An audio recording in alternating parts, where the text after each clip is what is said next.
Chers amis, bienvenue dans cette vidéo qui sera alors passage en revue alors des exigences de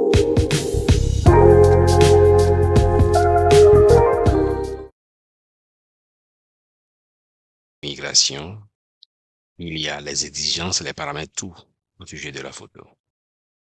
Et j'avise tout le monde de lire. La dimension, elle est bien connue, mais il arrive des fois qu'on prenne la photo et que ça ne respecte pas les dimensions et il faut rogner la photo.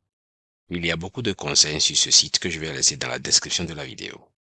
Nous allons prendre ce qui nous intéresse ici, le cas de diversité, visa de diversité. Et là, il faut que l'image soit enregistrée en JPEG. Et sa taille doit être 240 tout au plus euh, kilobytes. Et en termes de pixels, c'est 600 x 600. Dimension, c'est 51 par 51 mm. Déjà, si c'est une image scannée, il ne faut pas que ça dépasse alors cette taille. Donc, pour enregistrer l'image, il faut choisir, il ne faut pas trop compresser, mais il faut prendre un programme qui permet alors de pouvoir respecter ces dimensionnements. Il y a déjà assez de conseils ici que chacun doit pouvoir lire et comprendre. Et donc, pour l'intérêt de la vidéo, on ne peut pas aller dans ces détails. Avis alors à celui qui ou celle qui est intéressé de voir. Mais pour ce qui nous concerne, supposons qu'on a pris une photo. J'en ai pris au radar que je vais tester pour voir s'il y a vraiment besoin alors de changement de quoi que ce soit par rapport alors à ces images. Je vais prendre alors tout hasard celui-ci. Cette photo a été rejetée et la raison a été donnée ici. Je vais prendre une deuxième. Et voilà, cette photo n'a pas besoin d'être rognée. La dimension est déjà respectée.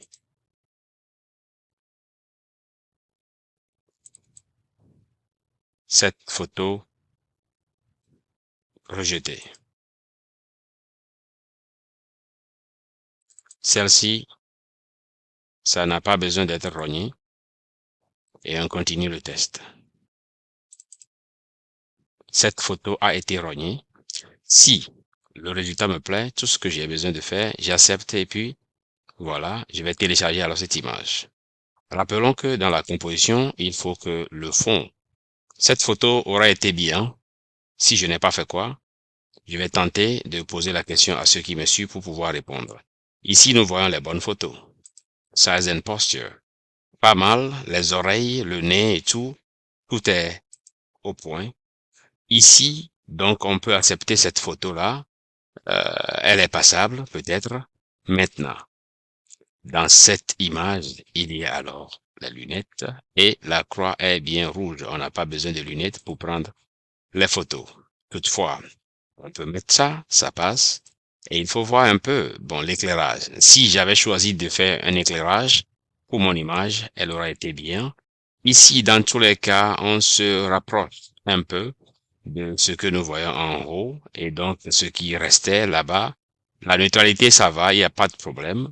Et donc, en fin de compte, c'est au niveau de la résolution, ça n'y a pas de problème. Mais au niveau des enfants, il faut voir ce qu'il faut éviter, ce qu'il faut pas éviter. Et voilà, au niveau de la couverture du visage. Donc, il faut parcourir tout ça. Ce qui est important ici, à noter, c'est le fond de la photo et le dimension. Si le fond est propre, la tête est bien droite, les yeux fixés et tout, vous venez alors pour vérifier et que c'est bon.